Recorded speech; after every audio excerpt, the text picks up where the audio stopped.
Hi, நான் உங்கள் உமா சக்தி. இன்றைய பதிவில் பார்த்தோம்னா கம்பு பற்றி சொல்ல போகிறேங்க. பாருங்கள், கம்பு நாட்டு கம்புங்க. இந்த கம்பெல்லாம் ரொம்ப டேஸ்ட்டாக இருக்குங்க. வருஷத்தில் ஒரு வாட்டி தான் இந்த பச்சை கம்பு கிடைக்குங்க. இந்த கம்பு வந்து இளங்கம்பாக எடுத்து இலசாக எடுத்து இதை உருவி வறுத்து லேசாக வறுத்து இதை இடித்து சாப்பிட்டோம்னா கம்பு அவுளுங்க அவ்வளோ டேஸ்ட்டாக இருக்கும். நல்லா அருமையாக இருக்குங்க டேஸ்ட்டு.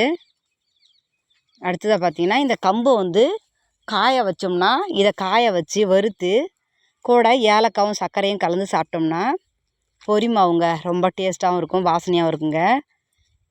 அடுத்ததாக பார்த்திங்கன்னா, இந்த கம்பில் வந்து கூழ் செய்யலாங்க.